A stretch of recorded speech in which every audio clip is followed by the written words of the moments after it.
Fight me!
Welcome, everybody.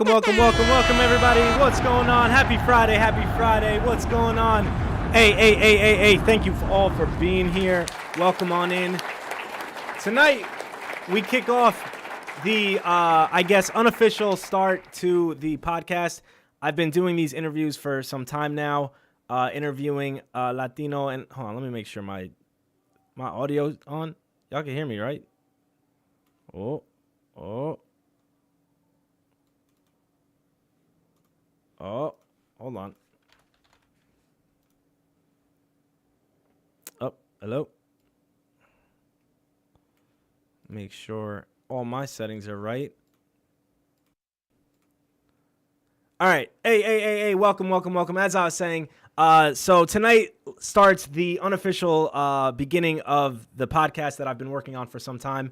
I've been interviewing Latino and Latina creators for a while now. However, I've never actually branded it and it all into one central location. So this is the beginning of that. It is called Between Those Mundos. This is a space for exploring and celebrating the diverse experiences and perspectives that first and second generation Latinos and Latinas go through. From the challenges that we face to the accomplishments that we achieve, we'll dive into the complexities of our identity and the richness of navigating both cultures. Join us as we talk to experts, artists, and everyday people who are shaping the Latino American narrative and making an impact in the community. And I am super proud and excited to have an amazing guest on tonight. We have Odalys Jasmine, a first-generation Honduran American storyteller, entrepreneur, and former Latina in tech. She's the host and creator of Hella Latino, a platform that makes spaces for Latinos to tell their first-generation and immigrant stories and share their unique experiences of navigating identity, life, and career in the U.S. Hella Latino has been featured on Telemundo and has been named top 40 Latino podcasts to listen to in 2021 and 2022. So tonight we have the host and creator, Odalys. We are going to dive right into that. And here is the intro to the new podcast, Between Those Mundos. And we will be back with our guest. Hey.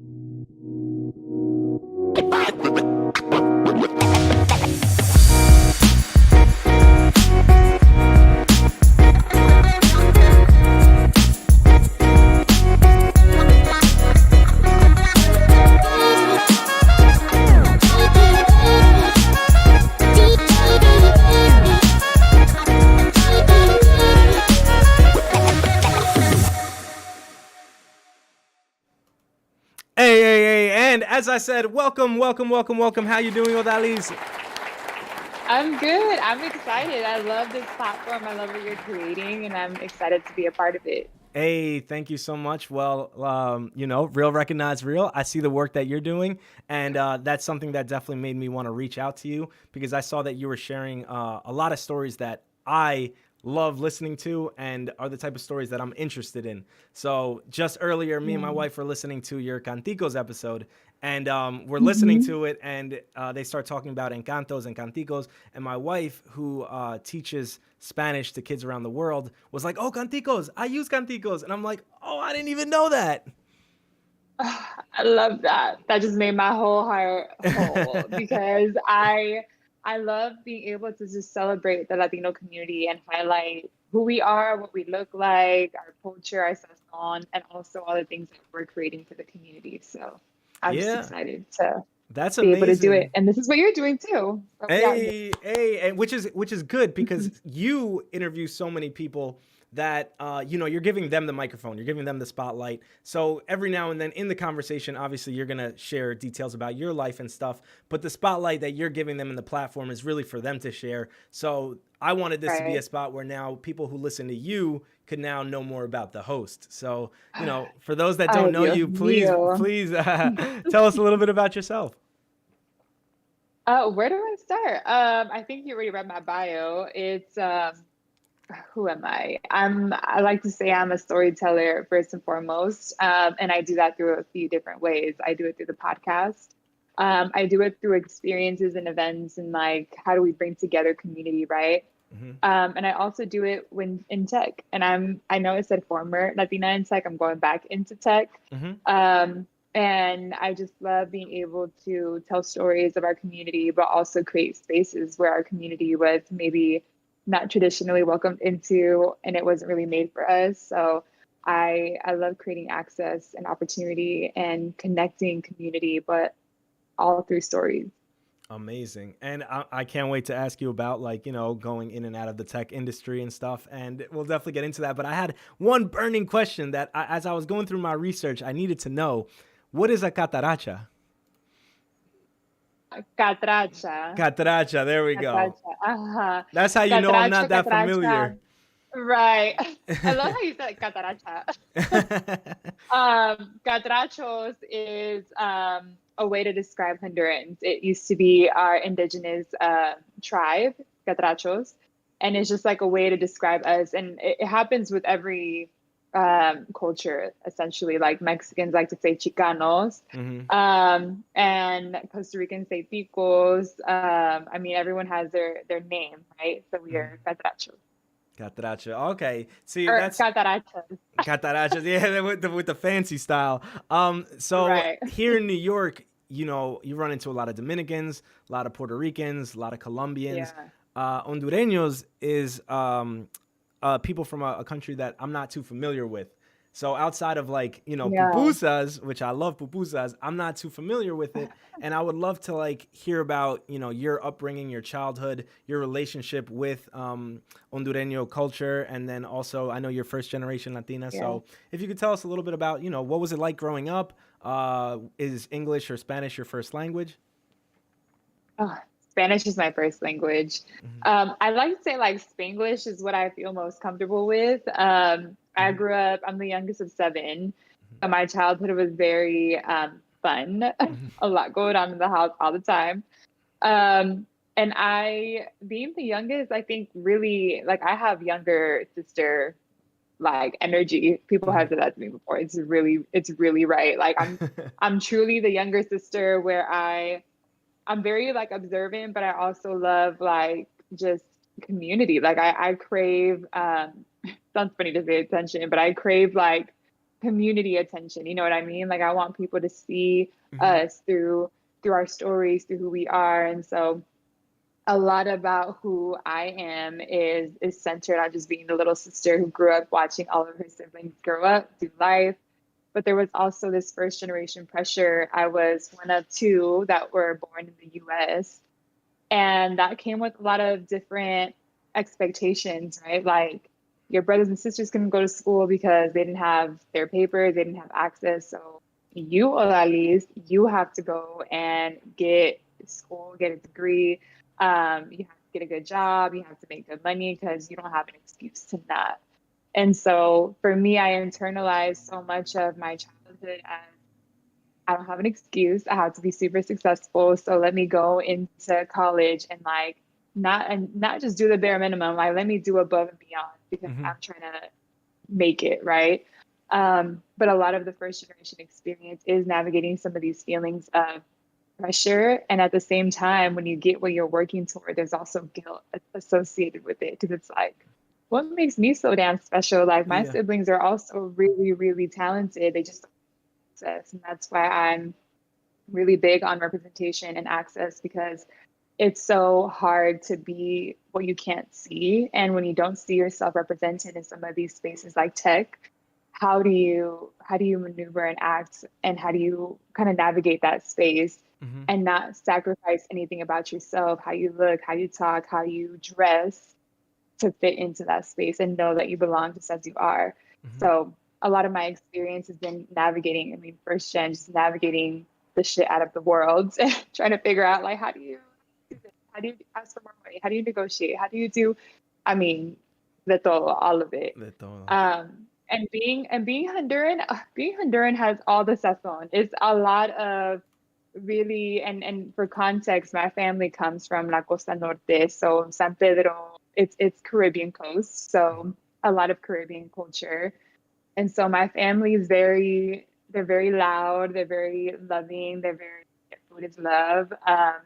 And they're just, I mean, if anyone wants to know about Hondurans, you got to know about baleadas, which is a handmade flour tortilla, Mm. with like beans, aguacate, queso. I mean, you could put anything in it and it's bomb. Oh, that But sounds I delicious. mean, That's a lot about that's just a lot about like my upbringing. And I grew up so closely to the Honduran culture. I mean, I say I'm Honduran 100% and I'm American 100%. I'm both.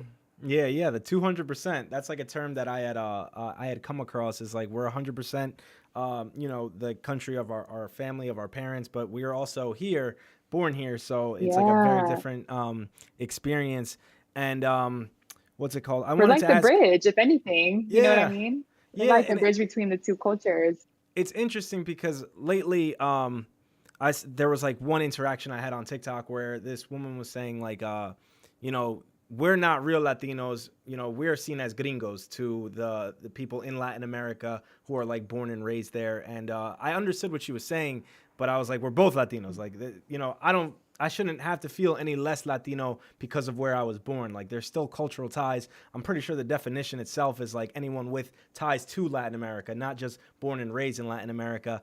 And that was like an interesting discussion because I get what she means. I am a gringo out, like, to my family even that was born all in either Mexico or in Dominican Republic. I'm el gringo to them. Yeah. And that's like something interesting. Is that something you've ever like experienced?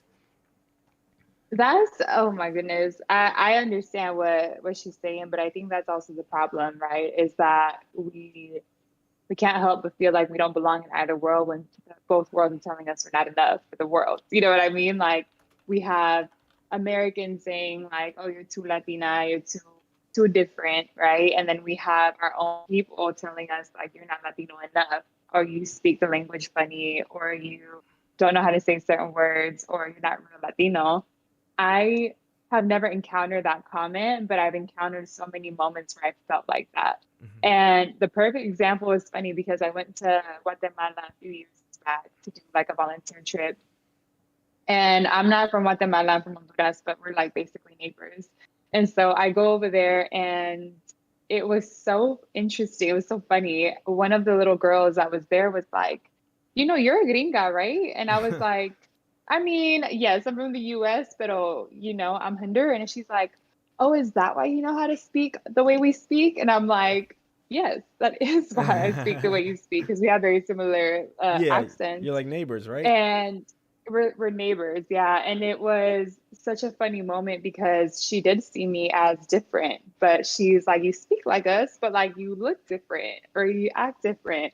And I mean, that is part of it. Like we maneuver the world differently, but that's the I guess the power and also the struggle of being first generation is not feeling like you quite belong in either world.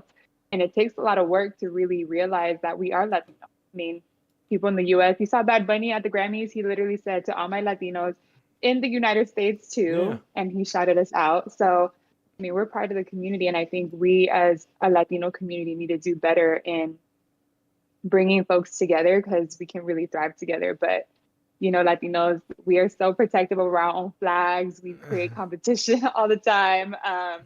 And I think there's beauty in owning where we come from and who we are. And there's also beauty in recognizing that we're all navigating the same things.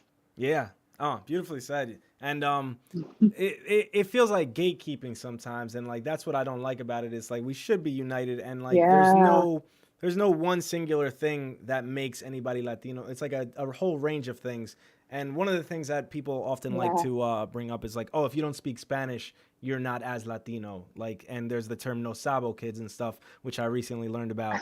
And it sucks because I got little cousins like that who don't speak any Spanish. They're Mexican Dominican, first generation, and they both have like their own what's it called, linguistic reasons why they didn't learn it, whether it was like speech problems or something else when they were younger, being told to like only Mhm. stick to like learning English, don't teach them Spanish. So like the no sabo Really? kid thing, yeah, that always A kills no me. sour kid. Yeah, that kills me because It's I'm so like, yo, funny it's because not I their brought the fault. game. Have you seen the game, Yo Sabo? No, yo, There's like legit a card game. it's called yo sabo. Yeah, well, there's Oh, there's whoa, a whoa, card whoa. game called Yo Sabo, and I brought it to Thanksgiving because there's so my brother he married a Mexican American, and she knows how to understand Spanish, but she can't speak it as much. Mm-hmm. And it was so funny because we were all competing, and I feel like me and my brother found it like a competition to prove to my parents, like, I know more Spanish than you. Yeah. I think I ended up winning, actually. I was gonna say he won.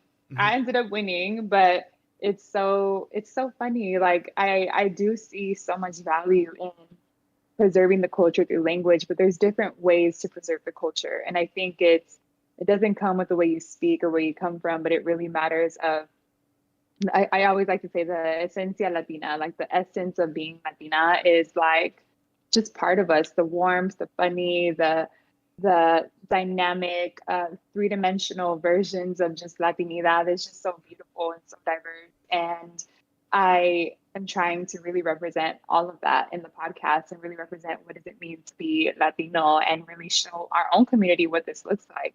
Some Yeah. people don't know, they don't know Spanish, and that's cool. They're still Latino.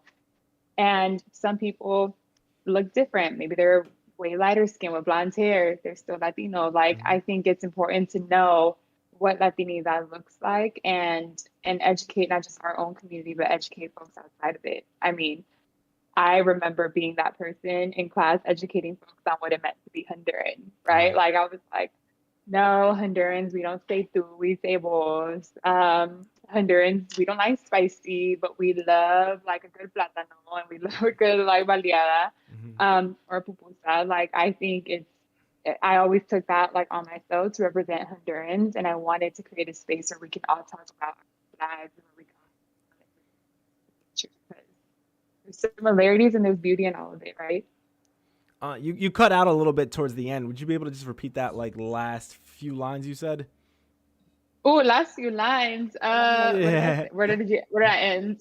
So you were saying like representing Hondureño culture, and then it kind of just cut Oh off. yeah. Yeah. Oh yeah. I was that kid in school, like educating people on Honduran culture. I was like, no, we don't use spicy. We love our Yeah. plátano and we love our baleada. And it was always kind of on me to represent the culture. And I wanted to create a space with the podcast for folks to really talk about like what does it mean to be Dominican from New York versus Dominican from Minnesota? What does it mean to be like Hondureña that grew up in San Diego versus Hondureña that grew up in New Orleans? I mean, there's so many pan Latino experiences even in the US and how we navigate the world depending on our environment. So I wanted to encapsulate like Latinidad and what it looks like Yeah. wherever we're from, right? Yes. Oh, I love that. Well, before we get into how you started the podcast, because you got like more than 80 episodes now, right? I do. Yeah, Yeah. that's amazing. Longevity, like, and Yeah. consistency, which is very difficult. A lot of people start podcasts and then it kind of trails off. During the pandemic, a Oh lot of yeah. people were home, so they started. But you've kept it going. And before we get into that, I just wanted to explore a little bit more about that relationship. I find it really interesting that you said you and one of your brothers were the only two out of seven who were born in the United States. So that dynamic Yeah. between you and the rest of your siblings, like, what was that like? Was there ever like feelings of resentment towards each other? Was there ever like feelings of jealousy? Oh, you're trying to get deep, deep. Yeah. Well, I'll preface this by saying that I actually have an episode with my brothers. Me, my brother who was born here, and two of my brothers who immigrated from Honduras to here. Mhm. Um, and that was a very, very eye-opening and special episode where we talked about this vulnerable topic of like, what was your childhood like? Because we had very different childhoods. Mhm. And I think after that episode where Patrick and I, my brother, that was born here too, we were kind of like shocked that my brothers lived this life of privilege and riches. Like for context, my mom in Honduras was well off. She came from a pretty well off family. And she was we call it chambeadora, right? Like she worked hard to Mhm. have her businesses in Honduras. She had houses. And so she was the la high life, like we say, right? And my brothers and sisters that were born and raised in Honduras grew up with luxury. I mean, they had a cook and a cleaner. Wow. They had traveled all over Central America. I mean, they went to private school. They had a very different life. Mm-hmm. And my mom actually ran away from Honduras due to an abusive relationship. Their dad was very abusive, and in our countries, women are not very valued or respected in terms of those rights. Mm-hmm. And so she thought the only thing that she had to do to get out of this abusive relationship was to run away.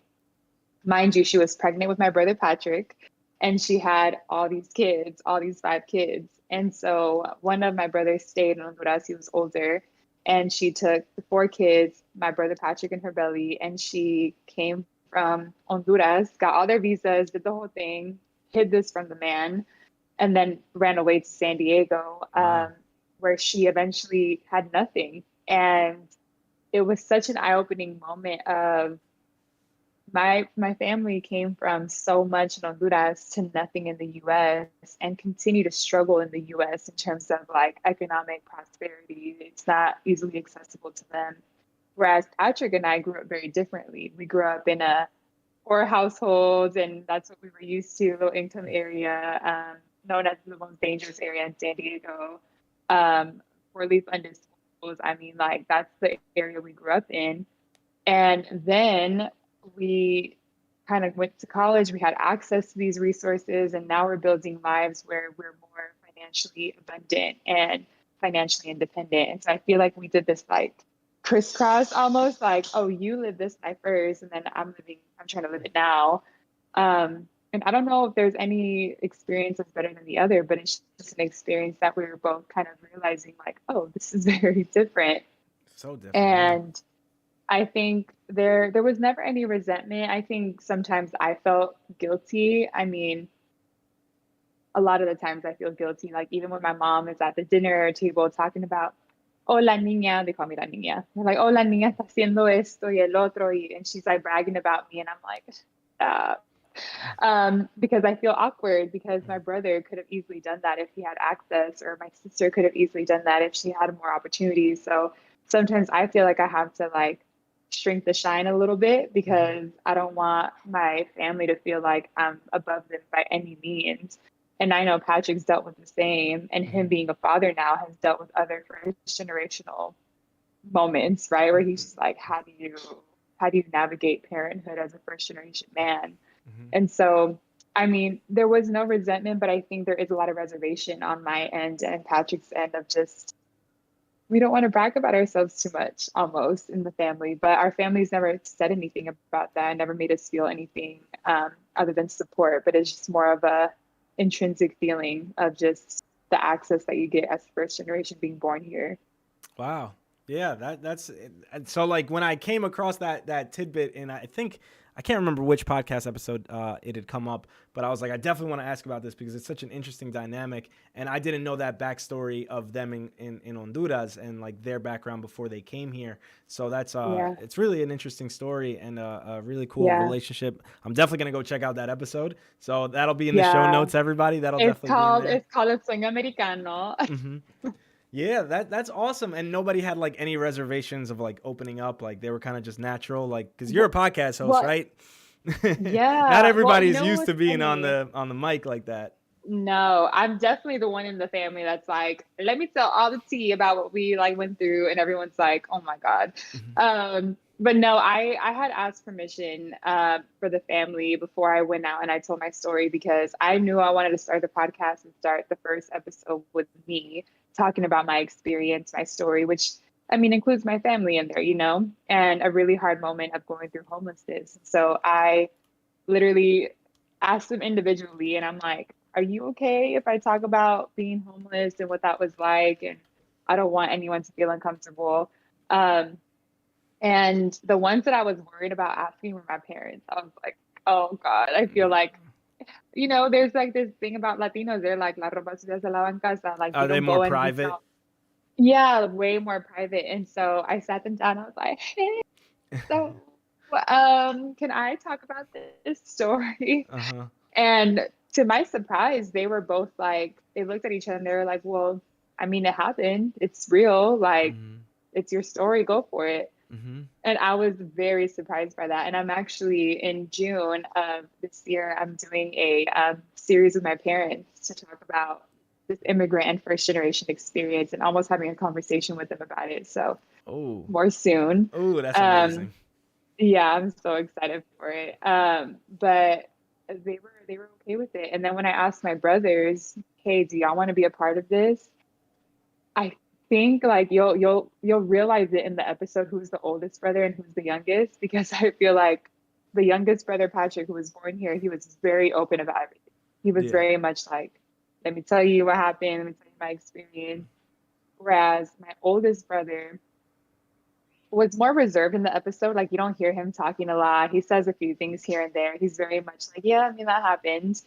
And then I have another brother who's very emotional, but he keeps it on inside because Latino men, I know Latino men struggle with like Sharing leaving the emotion, being machismo and vulnerable. all those stereotypes. Yeah, leaving all Yeah. those stereotypes behind and channeling the vulnerability. But I remember Enzo, my brother, just really getting emotional because he went through a lot when we were even the memories they were recounting about my mom, seeing her being abused. Like, there was so much in that episode that they shared very openly. And I was surprised by their vulnerability. And I thanked them like so much. I'm like, I can't believe y'all really did this. And just grateful that you're so willing to put your story out there. And it was a healing moment for them too, to tell their story. And I think that's the power of talking about where you come from, what you've been through. And that's why I'm a big believer that healing stems from sharing your story and telling it with pride and owning it, because that's where you come from. Hey, big salutes to that. I 100% agree. That's like a big reason why I started interviewing Latino and Latina creators, was kind of just to get like a more better insight into like how my process was growing up, and just to see like, everybody has a different story, and like certain things that I may feel self-conscious about, like, oh, I'm not Latino enough in this respect. I'm not the only one who feels that. Maybe somebody else feels that because of something different. So like bringing all these people to tell their stories, like you said, has helped me in its Yeah. own way. It's like its own form of therapy where I can kind of like unravel and untangle everything that like I grew up with. Like, oh, I never thought about it, but like that is why I do that, and like it's because of this, and like it's always a really Yeah. cool a way to just like learn about yourself through other people's stories as well.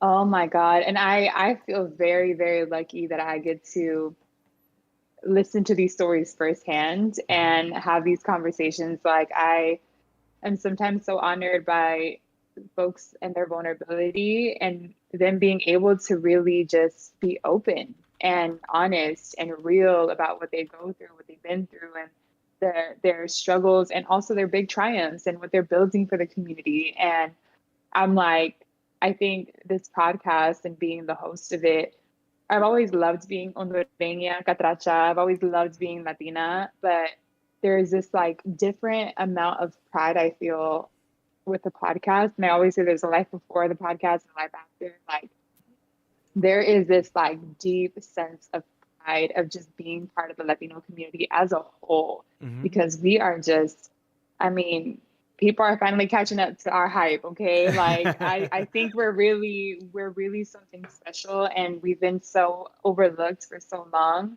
that I'm so excited for us to really be creating things that this world will have. So I'm just in awe of just being part of the Latino community.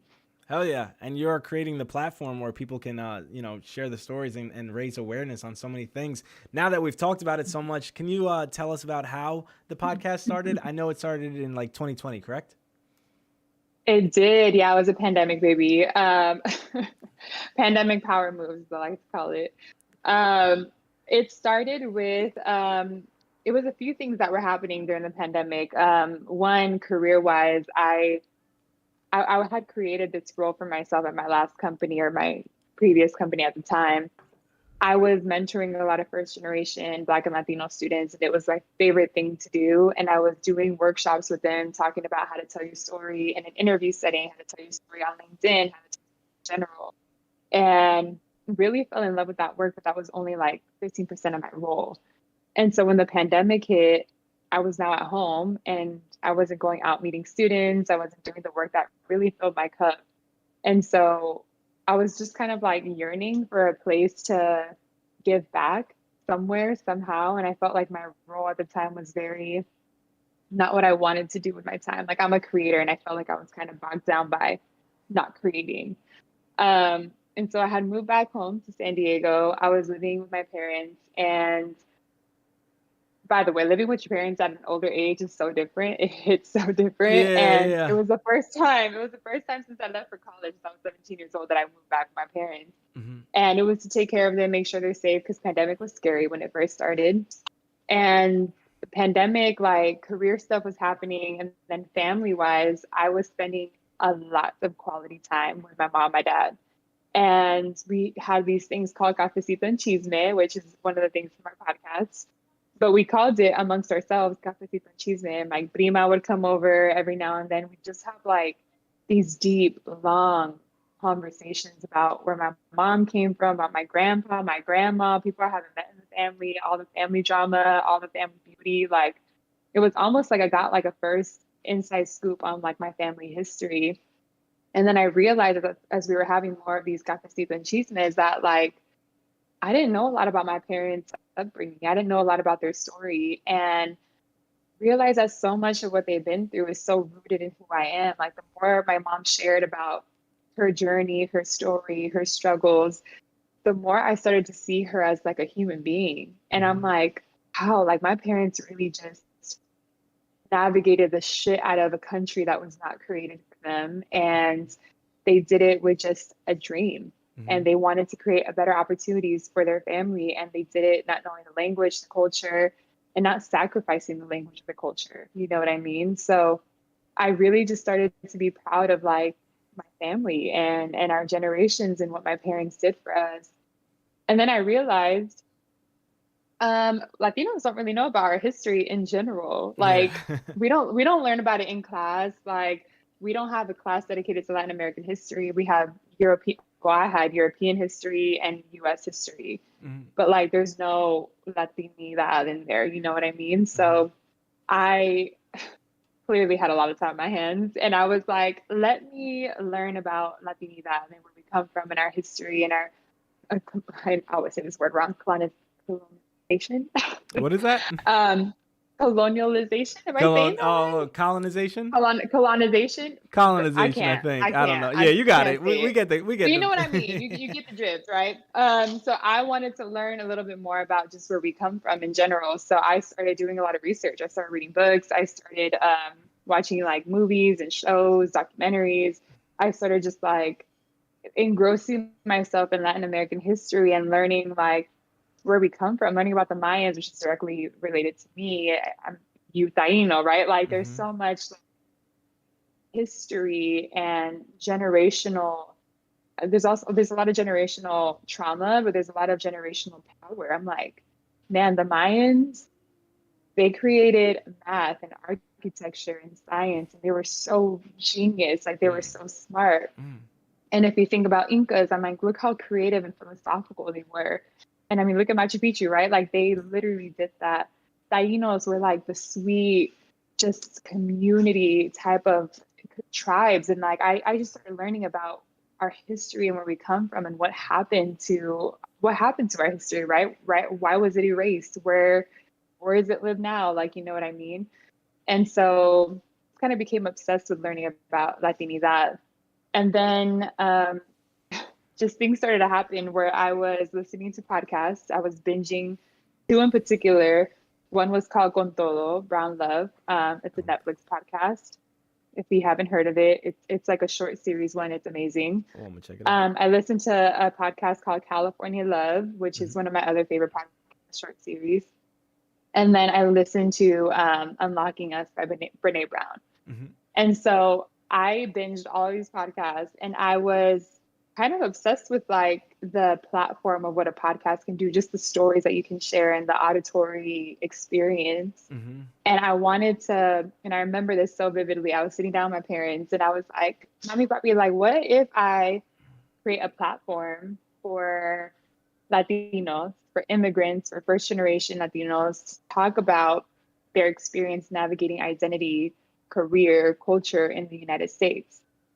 And they both looked at each other like, that's it. I mean, my parents are hella hyped. They're like, oh my God, that's such an amazing idea. Like, you should do it. And I was like, yeah, like I'm thinking, and I was really thinking about it, and I was like, I love Brene Brown's podcast because of vulnerability. She's really, really good at asking questions that tap into like the deep stuff, the intrinsic stuff.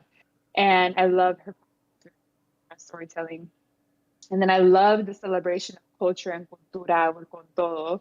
They really did such a good job of amplifying just Latino culture, Latinidad in general, and they celebrated the community.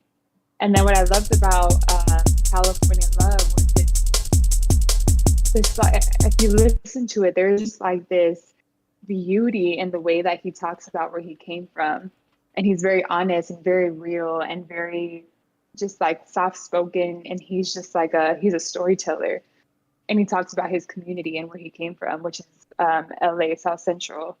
And so I just was inspired by all these different podcasts, and I wanted to find a place that talked about Latinos, like Latinidad, and the way that I wanted to hear it, right? First generation immigrant stories. I couldn't find it. Maybe I didn't look hard enough, but I did not find it. So I created it myself. And I remember thinking about the title, and I was like, what should I name this? Like first gen AF. Like I didn't know what to, I What didn't to know what to call it? call it. And I remember talking to one of my homies, and I'm like, we're just hella Latina out here. And she was like, that's a There good it name for the is. podcast. And I was like, really? And it took me a minute to like really like it for the podcast. I was like, I don't think so. And yeah, my friend was like, no, that's it. That's the one. And so I went with it, and it's something I say all the time, like hella Latino, hella, like it's Uh-huh. just a word that feels like me. Mhm. So I just ended up saying hella Latina, and then it stuck. And that's what you landed on. That's amazing. That's a good origin story. So, did you find Yeah. like success in it at first? Like, what was like those early stages like of like finding guests and like figuring out all of the technical stuff? Like, you don't have a background in media, right? Or like journalism or anything? No. Hmm. Mm-mm. No, I was part of the journalism school, but not journalism at all. Like I was doing public relations at the time. I will give a lot of credit to the power of connections. Like I remember this was like way before 2020. This is probably 2018, 2017. I told you I was going to schools a lot and talking about, and there was one student that stood out to me, and he talked about his love of storytelling through auditory experiences, through media, through podcasting specifically. At the time, I was not really consuming any podcast content, so I was like, "Oh, interesting." Like, I don't really meet a lot of people who listen to podcasts, and so in 2020, when I was thinking about starting this podcast, he was the first person I thought of. I was like, oh, he's young. He's like in the podcast world. He loves podcasts. Let me hit him up and see if he's still in this industry. Hmm. And so I hit him up, and he had just graduated, and he was like, oh my God, yes, like I would love to help you. Like, and he gave me like a checklist of things to do. I was like, oh, Hey. okay. But I mean, I'm really big on tapping into young talent, and Hmm. like there's so much power that young talent has. And I mean, I just remembered his story and why he loved podcasts so much. So I hit him up, and he was so dope and helped me get the right mic, the right setup, the right everything, because I had no idea how to do any of it. And then I learned on my own too, like learning how to do a hosting site and like what it Yeah. means to have a hosting site, and how to do more branding and social media. And that's the world I came from. So that was the part that was fun for me. Hmm. But I don't know if I found success data wise when it first started. Hmm. I think I found success like emotionally. And I'll explain more. Like I first put out, I had my first 10 guests. I knew exactly who I wanted for the first 10, Hmm. and that was about it. And I reached out to all those 10. I had those interviews lined up and scheduled. And I remember doing the first episode, the very, very first episode, which is me talking about my story, 15 minutes. And I kid you not, I wrote out the script like 50 times, like 50, 5 Um, and I was just struggling with this. And I remember recording it. I probably recorded it like 10 times. And at one point, the student that I was working with was like, take a breather. Like, we don't have to rush this. Like, go focus on what you want to say. And I'm like, oh, I'm so bad at this already. Like, I don't know. And then I ended up going into the 50th script, and I just looked at it, and I was like, do I even need a script to tell my story? Like, I don't think I need one. Mm-hmm. So I ended up telling the producer, like, let's just go for it. No script. I want to kind of freehand it, see what happens. And he was like, okay. And that's the one we ran with. It was the most real version of like my story and where I came from and who I am and what I'm trying to do with the platform. And so that 15-minute episode was the most validating 15 minutes. And the reason I say that was because I was scared at one point to put that out. I'm like, I'm really putting this vulnerability out there, and like people don't know about me being homeless. People don't know about where I came from. So there was a part of me that was nervous. And when I posted about it, I first told my friends like, podcast is live, y'all, and like shout out to my homies. They were like, oh my god, Supportive. like let's put you on. Yeah, I mean, shout out to my homies and shout out Big to shout my out. friends that support me. Um, and it started with them. I remember one of my best friends saying, like, girl, I didn't know you went through this and we were homies in school. Like, what? And I was like, yeah. So she posted it on Instagram and said, go follow my homegirl. And then my other friend told me, like, girl, like, I didn't know you were going through all this. Like, I sent it to three of my friends that needed to hear this. I need to hear from Latina.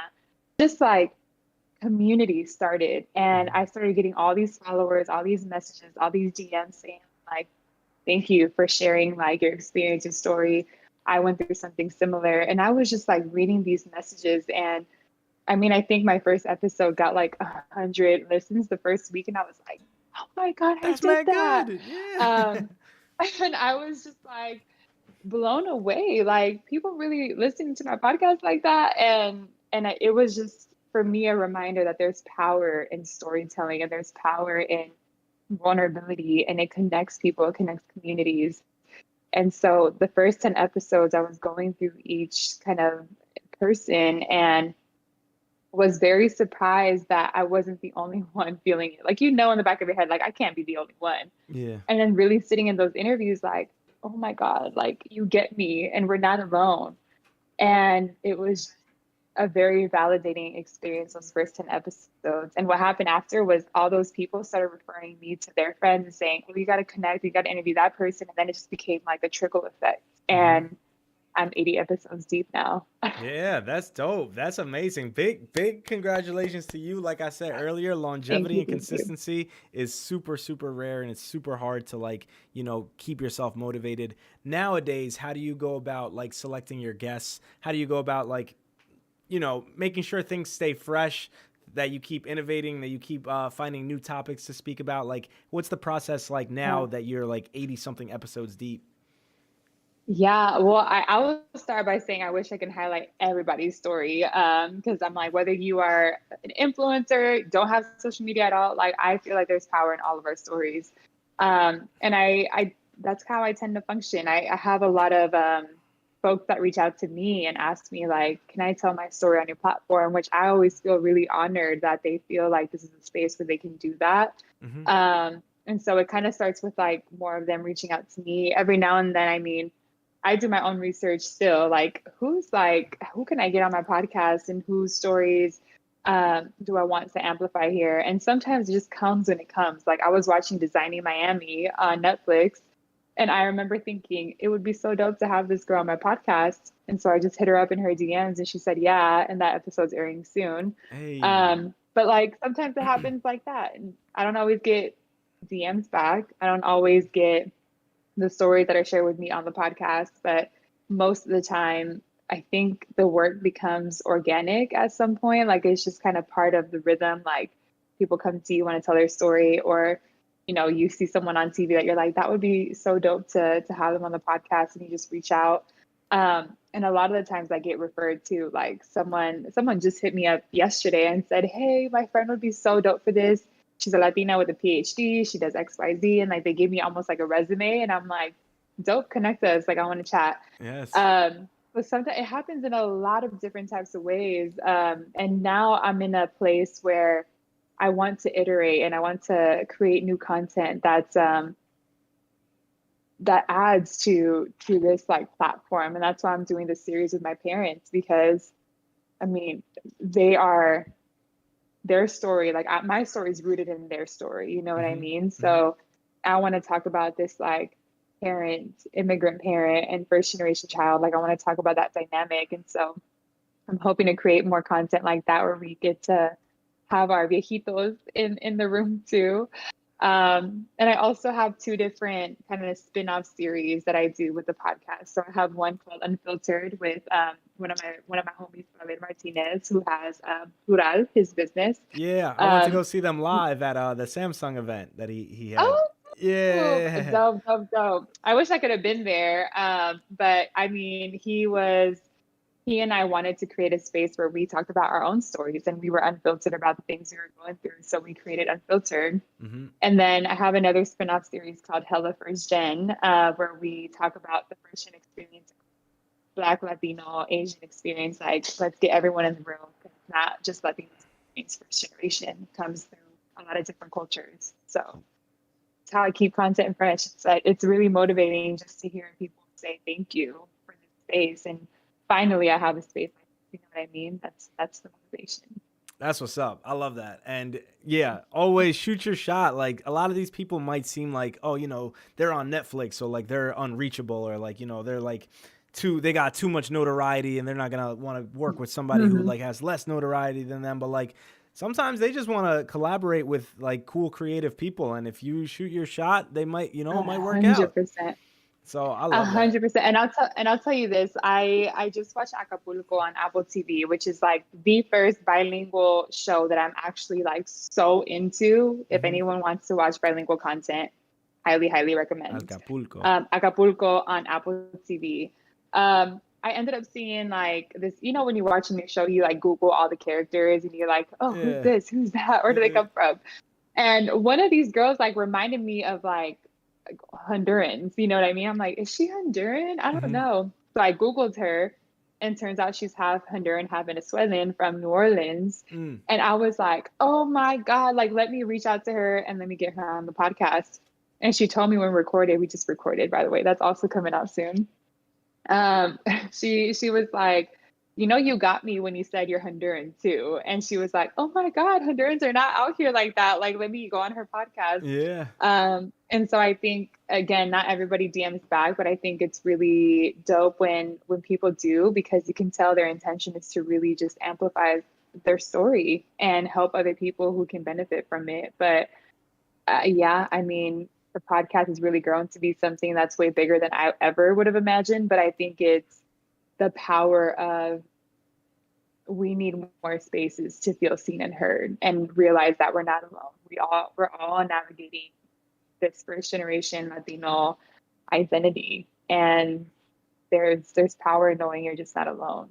Hey, so well spoken. You make this real easy. I gotta go later and cut up clips for social media. And when you give answers like that, I'm like, oh, it's nice. I could just slice this and just put this out, and it sound good. So do your parents like understand kind of like what you're doing? In my experience with Latinos, my family had like a select number of jobs that they were like, this is a good career. Go and be an accountant. That's good. Be a doctor. Be a lawyer. Like those were like the jobs that were always going to get paid and you'll always have a job. So like when I told them like communications, they were kind of like, oh, so like, what can you do with that? Like, how much do you think you can make with that? So do they kind of understand? That's the real what question. You're doing? That's what they're really asking. Like, are you going to be okay? Yeah. Are you going to be broke? And so when they still kind of don't really understand what I'm doing, but I just tell them like, oh, I interview people and that's good enough for them. Like, do your parents kind of understand what you're doing? It reminds me of, so Patrick, I'll give you a quick story about my brother. Patrick ended up, he works in government in the public sector. And when he first got the job he was the city of San Jose first. My parents were telling all their friends, and I was home for this, they were telling all their friends, oh yeah, Patricio es un juez in San Jose. And I was like, Patrick's not a judge, Mom. Like, that's wrong. Yo, they love flexing on other people too. Oh They're my like, God. You know what my kid does? Right. It's always a competition. And then in another conversation, she told her friend that my brother was the mayor of San Jose. I was like, oh my God, this is all wrong information. Damn, she was feeling proud. She's like, you know what? He was so proud. I was like, not even. With me, it's so funny because I my parents call it a radio. They don't call it a podcast because they don't know what a podcast is. They're Yeah. like, oh, like la niña tiene un radio. And that's what they tell their friends. And I'm like, well, it's not, it kind of is Close like a enough. radio, but not really, My dad found out what influencer meant. And so he now calls me, she's an influencer. And I'm like, please don't call me that. Like,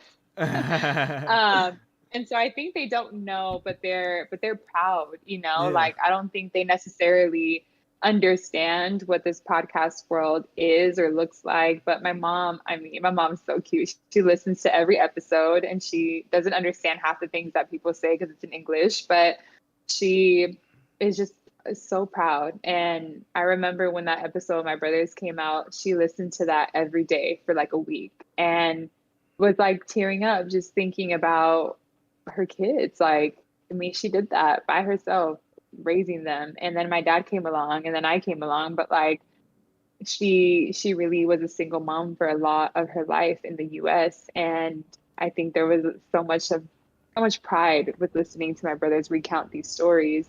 And so I think they don't know, but they're proud anyways. But they have interesting ways to flex on their friends. Like my brother's a judge and I'm a radio host influencer, Hey. which is not right, but like, we just let them have it. You let them have it because, that's like what the whole American dream is for them, is like, I want my kids to have opportunities that I never would have been able to have. And, that's why they're willing to go to the lengths that they go to give us everything. Because they're like, this is, I want you to just have everything I couldn't have. So when they see you succeeding, they're really like, yeah. Yeah. Oh no, they're so proud. And I make sure to tell them every single win. I mean, I don't know. I don't know a lot about the tech space. I just got into it 2 years ago. And I was working at LinkedIn and my parents were very confused on what I was doing there. They're like, so you work on LinkedIn? And I was like, no, I work for LinkedIn. And then I would send them pictures of like the free food because you get free food there. And it was my first time ever having it. And they were like, wait, so they just feed you? Like, yes. And because they asked so many questions about my experience at LinkedIn, I'm actually flying them out next week to go into the office and experience what I experience every day. And I recently got laid off from LinkedIn. So I want to take them in my last week, like, this is where your daughter has been and this is what she's been doing. And even when I got laid off, like their first response was, ay, mija, no se preocupa por vos. Like, I'm not worried about you, Yeah. And it was such a beautiful feeling because they just know, I think there's a side of like peace that they have and blind faith that they have. Like, things are going to work out. Things are going to be fine. Like, you're going to be fine. And then last week I got a job offer to go to TikTok. And so they were like, oh my God, see, like, and now they're talking about me being a TikTok star to all their friends. But like, it's just funny how life happens. But also for me, my parents don't even realize how much they ground me, because I think part of that first generation struggle too is always stressing and always worrying where that next move is going to be. And this scarcity versus abundance mindset is something I'm always kind of battling with. And they ground me so much and remind me of like, my parents did so much. They navigated so much worse and literally came out the other end so much better. I have that generational power in me and I can channel that and I can take it into the next space that I'm in and know that wherever I move, like I'm highly favored and I will be okay. You know what I mean? I was gonna start off with saying like, oh, I'm so sorry about the layoff or whatever, but it sounded like one door closing led to another door opening. So congratulations with the new job, because that's awesome. Thank you. That's really awesome. Thank you. The tech sector right now is obviously going through a lot of like layoffs, and so I feel for all the people that are affected by that. And when you tell your parents those big names, when you tell them like, oh, I work at TikTok, or like names that are recognizable to them, they feel even more proud, because they can go there and say like, mi hija trabaja aquí en TikTok y hace esto. Oh, no sé lo que hace, pero como quiera trabaja en el TikTok, sí. And it's awesome when they can be like that confident in you, and they can know, like, we raised somebody with good morals, good values, you're a hard worker, and whatever happens, like, Yeah. you'll bounce back. That's really, I think, like, the most Yeah. that they can ask for is like, hey, you're gonna be all right, and you're gonna do everything that you want to do because you have like the opportunities and you take advantage of them. Yeah. Yeah. And Mm. I'm like, I channel so much of their power. Like my parents didn't have my siblings, they didn't have their papers when they first came here, and they still managed to get so much opportunity. And me and Patrick were really lucky to be born here and have different access. But I think that's what motivates both of us. We're like, our families are able to do, look what they did with what they had. Like, we have a chance to have more in terms of access and knowledge and bring it back to our families and bring it back to our communities. I just posted this thing on LinkedIn that talked about this story about Tony, the story about Tony. And so it's interesting because when I was first applying for colleges, I don't know how, if y'all can relate to this, but like I was so stressed. I was like, I don't know how to do the FAFSA thing. I don't know what schools to apply to. I was Mhm. so lost.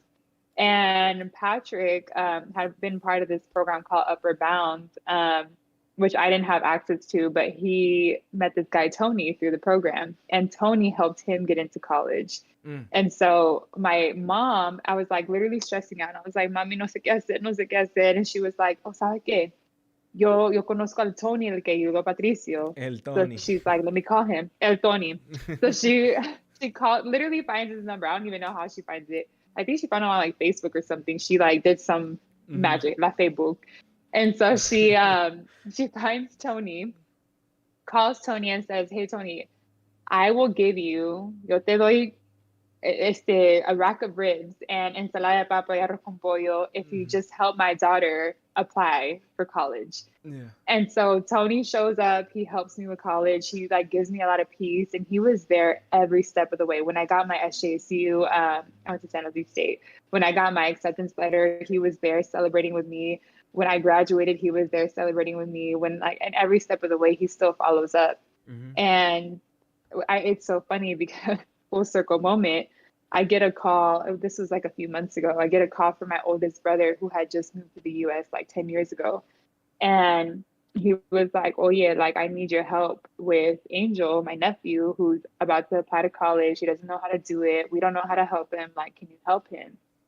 And it was like a moment where I'm like, oh, I'm that person now in the family, which I love. Mhm. And so I talked to Angel, and Angel's like, it's just so lonely. Like, I don't know how to do this. And like, mom and dad don't know how to help me. And I was like, well, I'm here. Let me connect you with someone I know who got me into college. Mhm. So I set up a call with my brother, his wife, my nephew Angel, and then Tony.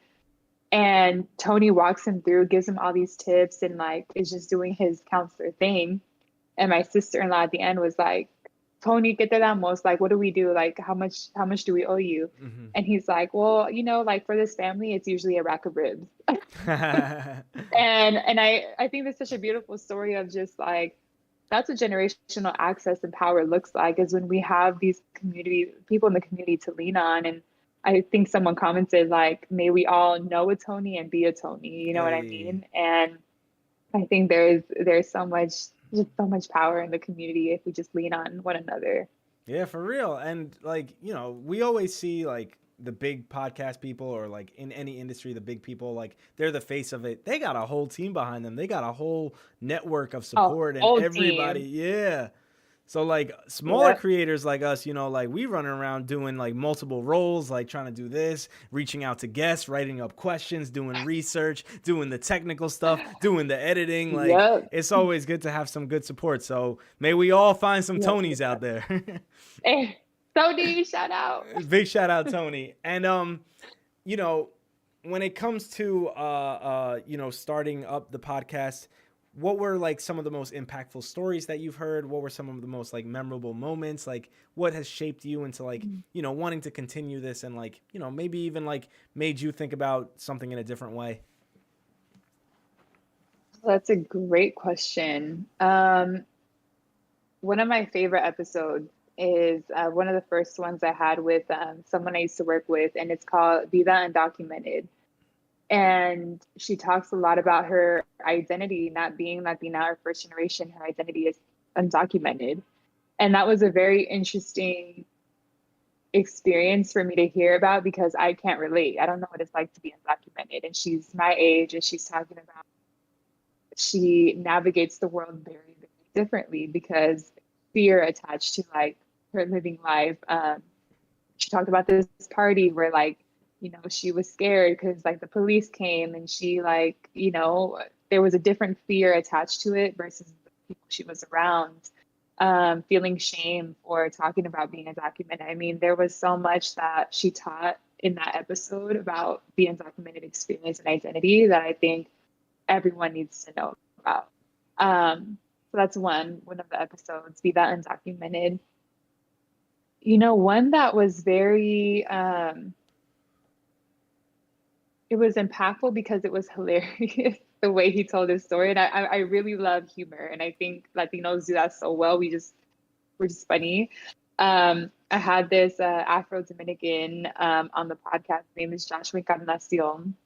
And he talked about his identity of being, you know, kind of like acknowledging this Afro-Latinidad and what that looked like, because he's like, I would walk into spaces, people thought I was a light-skinned dude. And he's like, no, I'm Dominicano.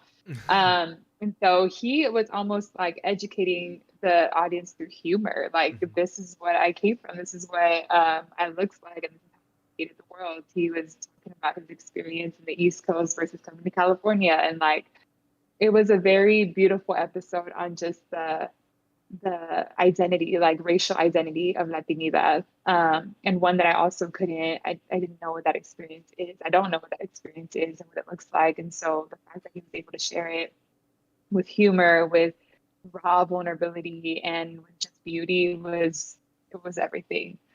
And then another one that was one of my favorites because it was such a beautiful story.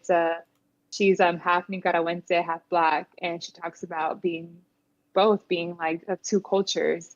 And I think the episode's called, I think it might be called Between Two Worlds, actually, like your podcast. So wow. Shout out. But Jasmine Fuego, that's her last name, Fuego.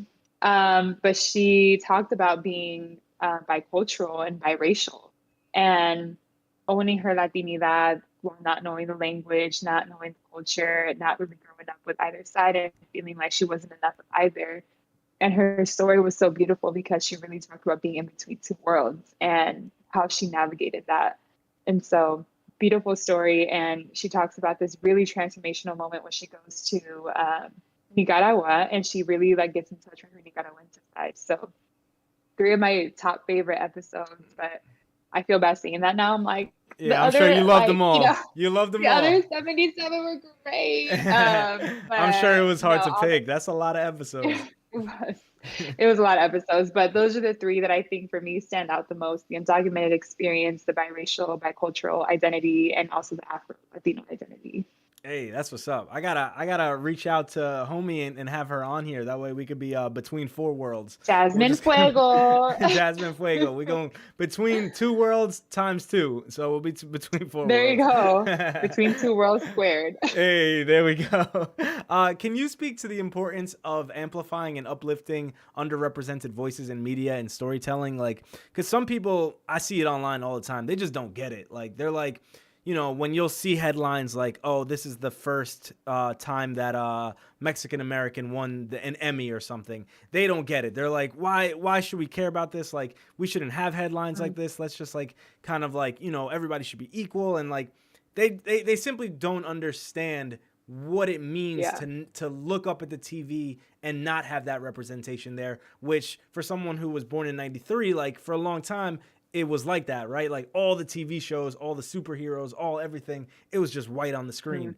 And now we're kind of learning of what the importance is. So could you speak to that? Because, you know, you are a storyteller, so you share a diverse array of voices. How much time we got for this question?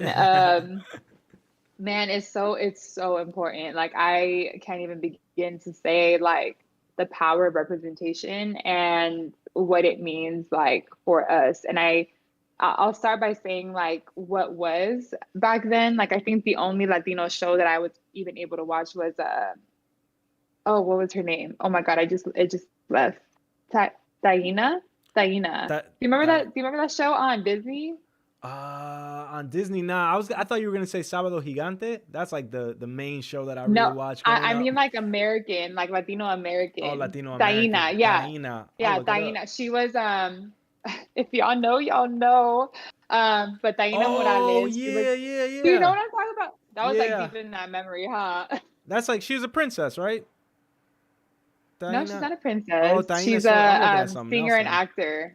I'm sure you know it. Like if you see an episode, you'll be like, oh, Oh, okay. okay. I see it. It's Nickelodeon. Yeah, yeah, Uh, yeah. yeah, Taina. But I think that was the only show that I remember-ish kind of seeing when I was younger. But I mean, the only representation I grew up with was like J-Lo Mm-hmm. on American TV. I mean, I watch Latino TV all the time, and that was all us, you know. But on American TV, like you don't really see anyone that looks like you, and it's kind of confusing because it's like, well, they're hella Latino, like they're really like, you know, they speak the language, they're novelas, like they're Mexican, and then you go to American TV, and then you see no representation except for J Lo and kind of gravitating toward J Lo. You know what I mean? Yeah. J Lo, Shakira, like those are the two that I Those are the knew. ones. Mm-hmm. But for me, it was deeper than just like not seeing Latinas. Like I didn't see any Hondurans. Like I didn't see anyone that looked and sounded like me. Like I didn't see anyone that came from where I came from. And I think that's why JLo was so like special to me personally, because I'm like, oh, she's from the Bronx. She got a little sazon. She Mm-hmm. like is from the hood. Like there was something different about seeing her Mm-hmm. on screen, but still feeling like, well, that's not really like me. She seems so far out there. And every role that she played, she didn't really play a Latina. You know what I mean? She played somebody else. Like She plays I don't know. I feel like Selena. sometimes. Selena's the one that I Oh, she played. remember. Yeah, well, she played Selena, of course. Like that was the only movie that I was like, I love. Mm-hmm. But a lot of her other stuff was mostly like her playing just roles. Like she wasn't playing Roles. Latino Mm-hmm. roles, which was still cool. Like I still love seeing the Latino representation, but the Mm-hmm. way that I internalized that was to make it to be successful. Like I have to change the way again that I look, I talk, and I can't like be 100% myself. And to be loved, to be successful, you have to be different. You have to look different. And what's interesting too is I think like the Latino characters that are typically out there are so one-dimensional. Like Yeah. I never saw myself in them. I'm like, damn, they got no depth. You know what I mean? Like Mm-hmm. that's not really like what Latinos are or look like. Or I feel like it's skewed one way. Like it's very heavy Mexican American culture. Like you don't really see a lot of like different types of Latinos on screen. Mm-hmm. And I feel like the shows are just not even, they don't even have funding. I mean, I know there was like a big talk about Gentified on Netflix. I just kind of, they didn't renew the season. Like I know there's so much content out there that doesn't get out there, and it's not, I don't know where these investors are at, but we need more investment in this media because it's so powerful. Like I remember when Encanto came out and like seeing my nephews like see themselves on TV and just like sing in Spanish. Like that was the first time I seen a Disney show or Disney movie like or Pixar movie in Spanish and like bilingual. And they were saying some like Latino stuff here and there. And I think that shows you pride in la cultura and shows you pride in like who you are and where we come from. Like Mm-hmm. I interviewed someone recently that talked about it wasn't cool back in the day to speak Spanish. Like it's cool now, but it wasn't cool back in the day. Mm-hmm. And it happens when you have content like Encanto on TV where you hear these people that look like you and sound like you and say in Spanish, it almost makes you feel pride in the culture and pride in like, oh, I can speak Spanish too. Like that's dope. Like it's dope to speak Spanish. Like media has so much of an influence on us and who we are and how we navigate the world. Mm-hmm. And if we had more representation, more people at the table writing these stories, we can change the world and really make people proud of where they come from. I mean, that's why Bad Bunny was so like monumental at the Grammys. Like, Mm-hmm. sure, I think someone commented on my post, like there was Ricky Martin and there was all these other folks that were there, but I'm like, in my lifetime, like what I seen, Yeah. Bad Bunny was the first, he's the first Spanish like language artists that went on there and like brought merengue. And if you saw the people dancing merengue, that's what Latinidad looks like. It was Yeah. all the different sazones, you know what I mean? And he was out there dancing merengue and people did not know what to do. They were like, I saw them cheering like this. But Bad Bunny is just like, he's celebrated for being himself Yeah. totally and completely Yeah. and for making amazing music. But I think we're entering this new era where people, like Bad Bunny says, so quieres ser Latino, pero le falta el sazón. Like, I feel like we all are finally getting recognized for the things that we're doing in the community and just who we are in general. But that's the power of representation in media is Hell yeah. we create a culture that's proud to be Latino, that's proud to be in our skin, that's proud to be in the language that we speak, the accent that we have. We create that belonging moment. Hell yeah. Yeah, for sure. Like, and Bad Bunny to me, like, he's unapologetically like Puerto Rican. Like, he has said, album Mm-hmm. 2, I could have came back and I could have made a whole bunch of songs that appeal to like the American crowd that I now have. Nah, I'm a still rep Puerto Rico. Everything that I make is for Puerto Ricans. Everybody else who enjoys it, like, y'all are welcome to enjoy it, but I make it for my people. And like, that's what I love about him. He's just like, I love that. yeah, And that's why people love him. And people forget, like, man, if we are just in a world where you can be 100% you, like, you do your best. You do your best when you're not trying to pretend to be anybody else. Like, the confidence is different. The way you walk, the way you do work is different. Like, you're not having to pretend to be somebody else you're not and change who you are for the greater, whoever you're trying to serve. Like, to be so real and authentic to one's roots, like Bad Bunny is, that's why people love him and gravitate toward him, because he's really just like, this is me. You're going to either love it, hate it, take it, leave it. You know what I mean? yeah. And we need more of that energy around. Definitely need more of that energy. I gotta ask, what'd you think when you saw him throw that girl's phone who was like taking Oh my pictures? God. I'm like, leave Bad Bunny alone, y'all. I honestly feel like I don't know what it's like to be in a celebrity's shoes and have all this. I mean, Bad Bunny's huge. Like, people everywhere around the world like know who he is.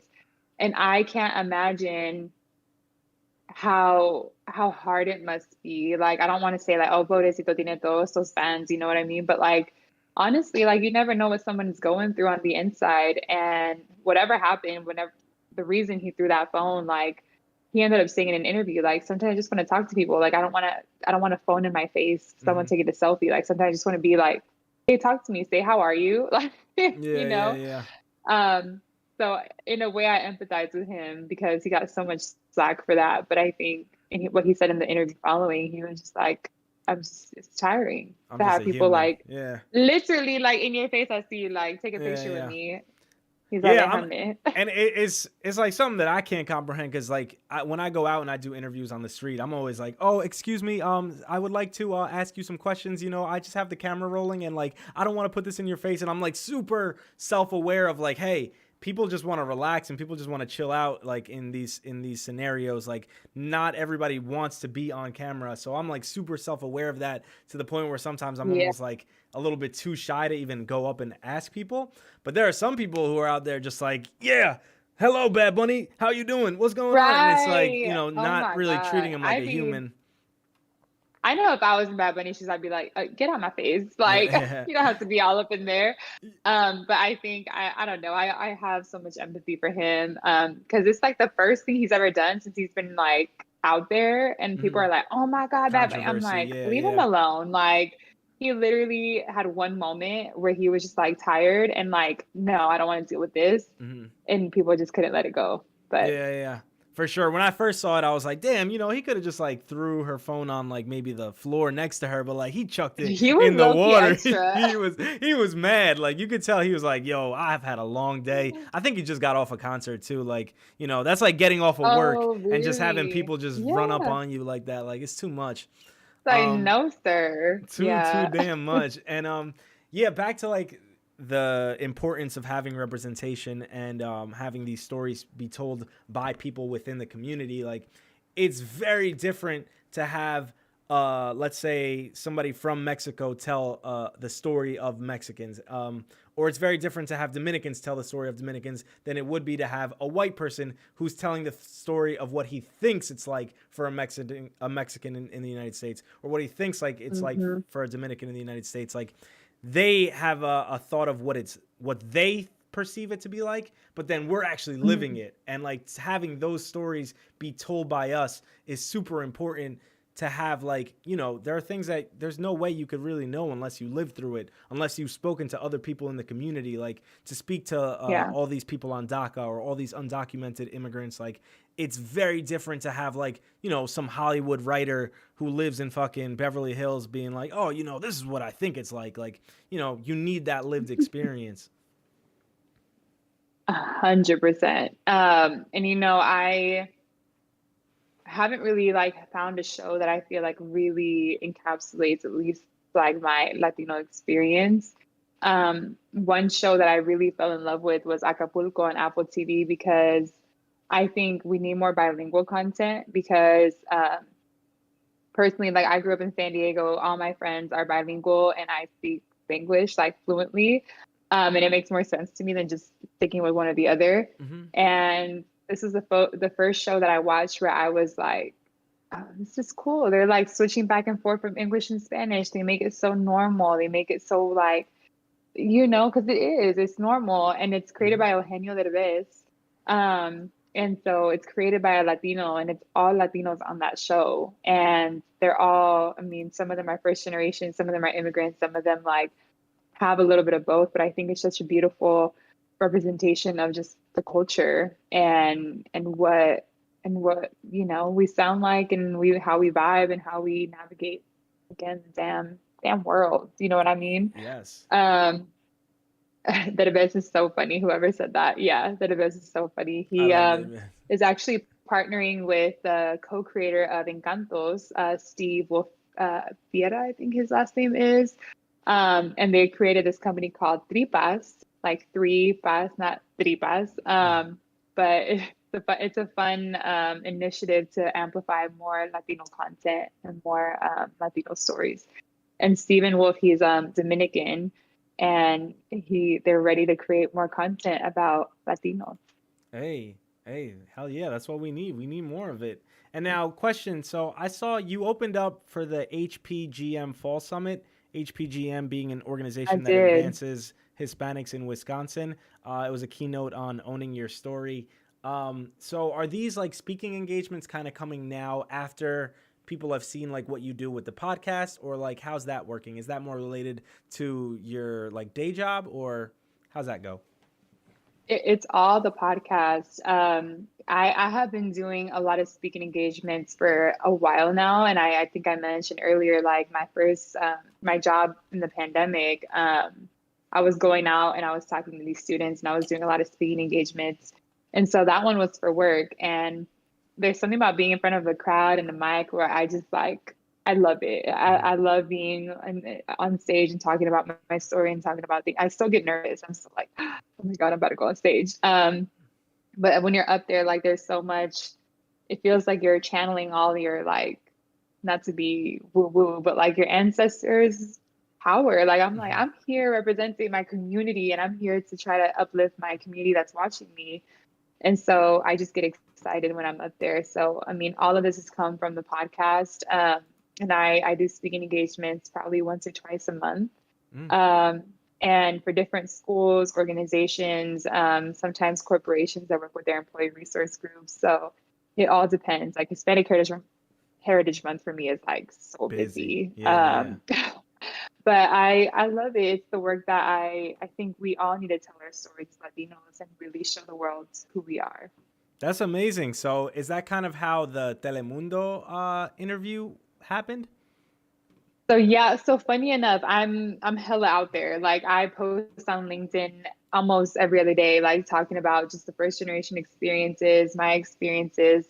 And funny enough, someone from Telemundo found me on LinkedIn and was like, hey, like we'd love to have you on our Hispanic Heritage Month series called Somos Latino.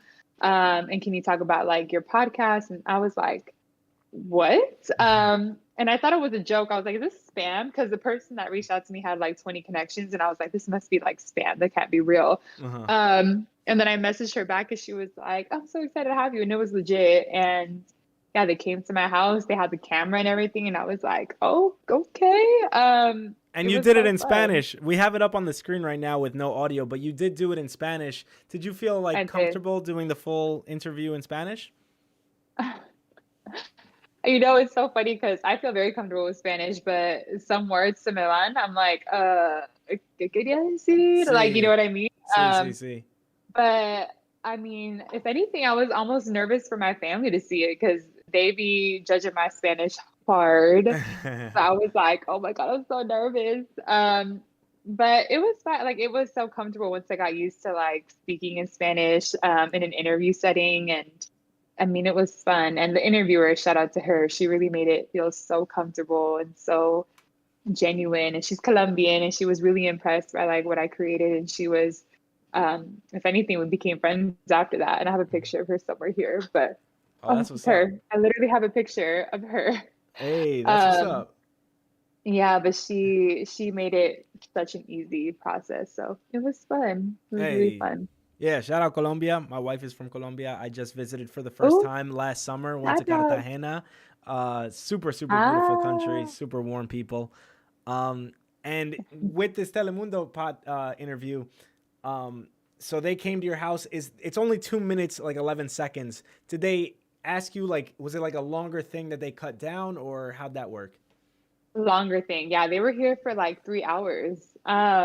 And they were asking me a lot of questions, moving around my house, like in different spots, asking me different questions. It was the coolest experience that I've ever had. And also really vulnerable. I'm like, y'all are in my home. Mhm. But it was so beautiful. And Mhm. I'm so lucky that I got to do something like that. And to have my parents and my family see that too, I cried. Like, oh my God, we're out here. It's something that I built. It's not about a company that I'm a part of or attached, but it's something that I built from scratch. And it's so funny. My best friend had called me and she was like, girl, what? You're on Telemundo? And I was like, how do you know? And she's like, my abuelita called me and she's like, La Jasmine. That's what she called me. She's like, La Jasmine está en Telemundo. And she La was like, Jasmina, what? I love it. La Everybody get a Jasmine. nickname. Yeah. Everybody has a nickname for me. La Jasmine. And I was like, yeah, that's me. Yeah, Um, because yeah. Telemundo and Univision for like older Latinos is like, that's it. That's what they watched when they come here, and like that's like really Yeah. the only few channels that were accessible to them if they only spoke Spanish. So like to tell Mhm. any older Latino Latina, I'm on Telemundo, that sounds like, you're Yeah. on Netflix to them. You're on like one of the biggest platforms. Yeah. 100. And like it was really a moment for me because when I was younger, I mean, that's all I watched. That it was Telemundo or Univision on the TV all the time, or soccer because my dad. But like that's all I watched. And I remember I used to tell my mom all the time, like, Mami, yo voy a ser actriz un día. Like I'm gonna be an actress one day, and I'm gonna be on screen. And I would always tell her that. And it was a moment for me where I'm like, I made my childhood dreams come true, like in a way that I never would have imagined. But I got on the other side of that screen and I told a story. And I think when I was younger, what I was really craving was representation of just like Honduran women and first generation women and being able to, make those dreams, those inner child dreams come true and being able to say who I am on this big TV. Like it was such an incredible and humbling experience. And I mean, I only hope that we can do more of that. Hey, and honestly, like only like basically 2 years at this point completed since the pandemic, since when you started all this. It feels like, Yeah. you've like really accelerated a lot of this. What do you see for the future? Is there like any other types of media formats you'd like to get into? Would you like to be more on camera? Like, I think right now Yeah. your podcasts are mainly just audio, correct? It's just audio. Yeah. People be yelling at me because they want me to be on camera. They want to see your face. um, they want to see my face. Without giving too much away, I want to be a Latina Oprah and I want to tell our stories on a grander scale, bigger platform, and have a space where we can all share stories that me to be told. Yeah, that's what's up. Yeah, I love it. And if you ever need help with any like visual stuff, I'll feel free to. I'll Seriously, I'm like, recommend you as much are as I can. amazing at this. It's like a learning curve. Once you really get into it, you could customize it and like you make your own show. And that's what's beautiful Yeah. about like the age that we live in. All of this stuff is no longer gate kept. So people like us can Yeah. tell our stories without like some executive in a building being like, I don't think that like the general demographics will like this. I don't know if this will work. Like, we upload it Oh, and it's yes. on us to market it, but people will come to it if you're really truly genuine about what you're saying. 100%. I mean, there's so much power in that. Like, I was so excited when people were creating podcasts during the pandemic because I was like, yes, we need more of our content out here. And I mean, it's just beautiful that we have autonomy over this now, and we can tell our stories and create amazing content. And my hope and my goal is to continue telling people and encouraging them to tell their story, and also helping creators get these things off the ground, get their podcasts off the ground, get their experience that they want to create, get it off the ground, and really amplify our community's work because we're creative. Hmm. We have a lot going on. We have a lot to give to the world, and I think we're in a place where we can finally give it to the world, and that's why we're making noise together. So Yes, yes, yes, yes. And I have a question that's the answer is more so for me because I'm trying to learn. I'm trying to figure this out as I keep growing as a creator. With the Latina community, there are some topics that they're real touchy. Like our community faces like problems with immigration, race.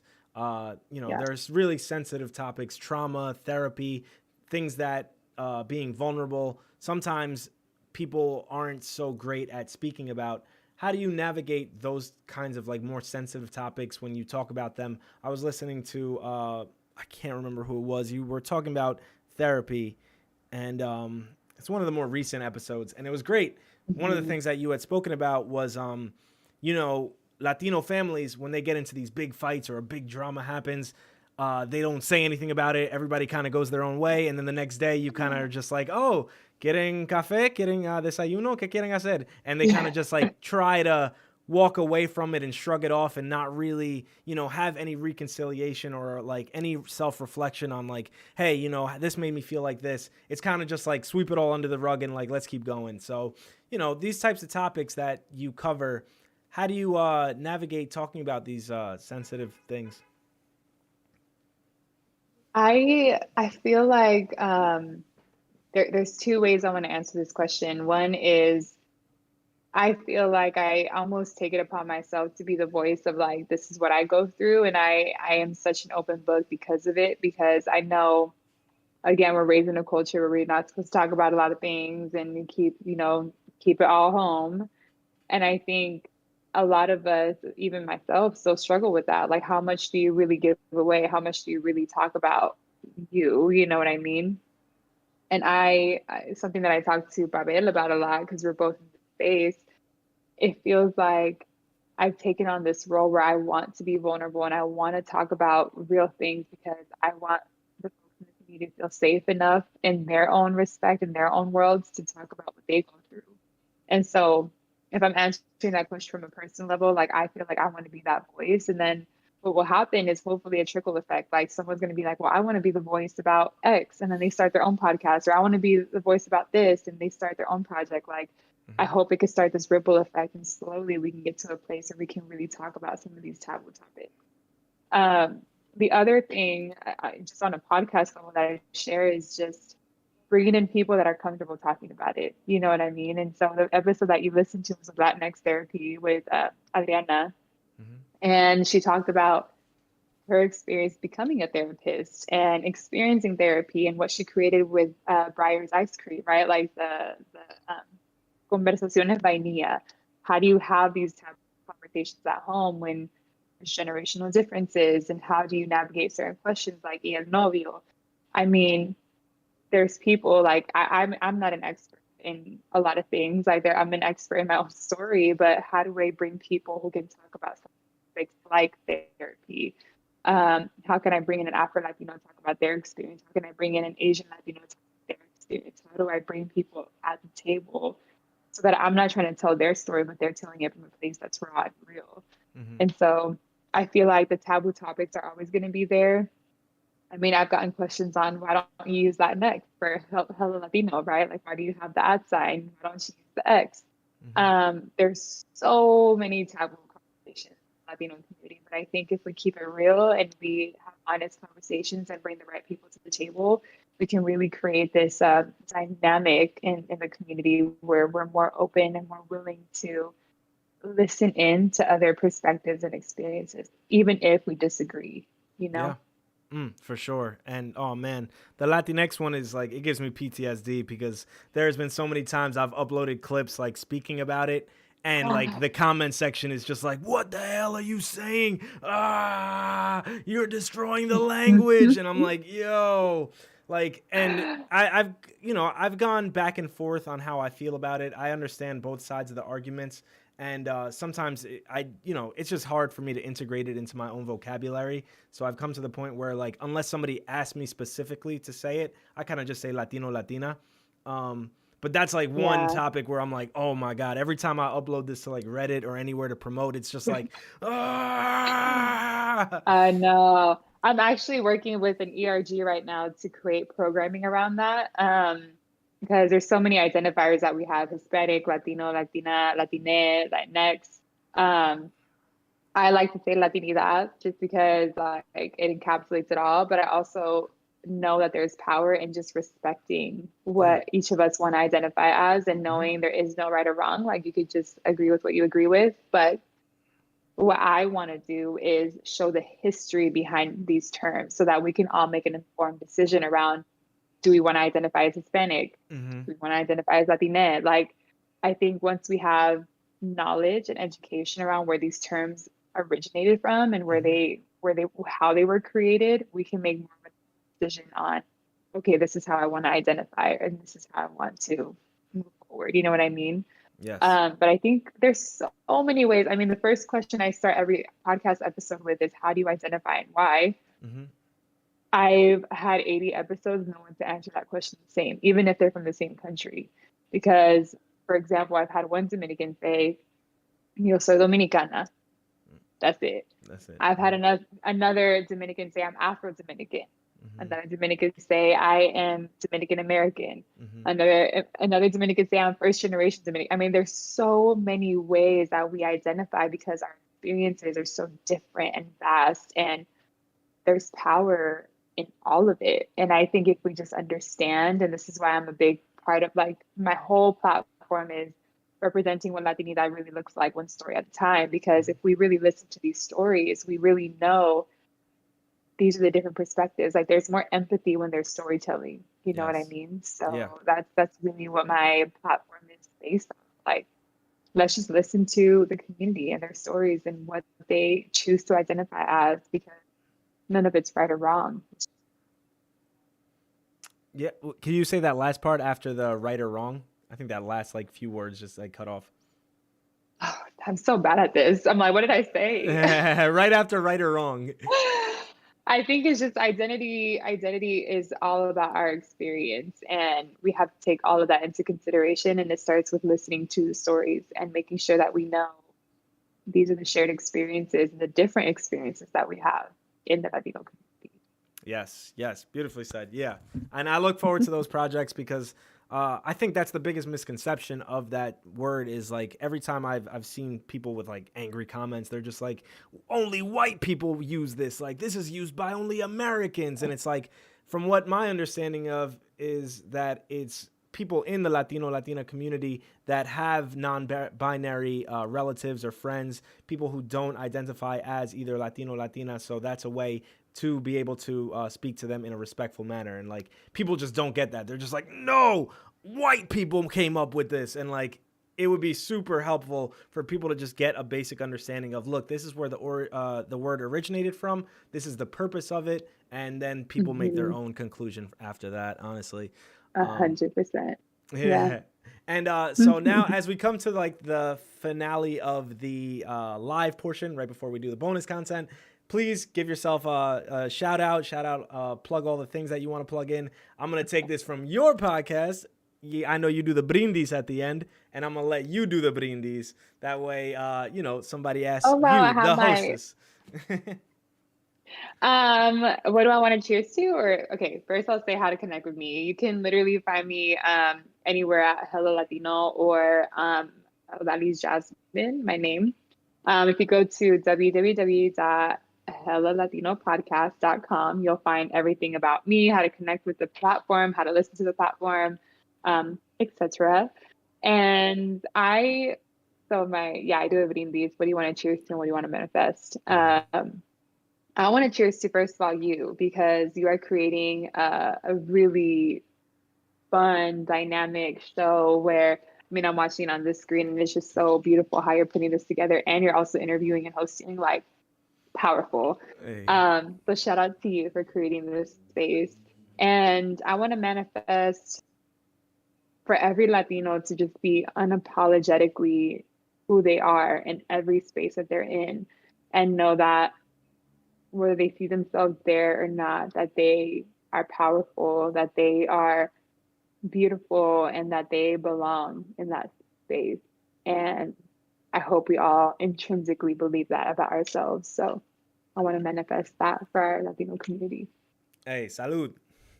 Salud. Salud. That's amazing. Honestly, thank you so much. So all of your podcast links will be in the show notes. Odalys Jasmine, host of Hella Latino podcast.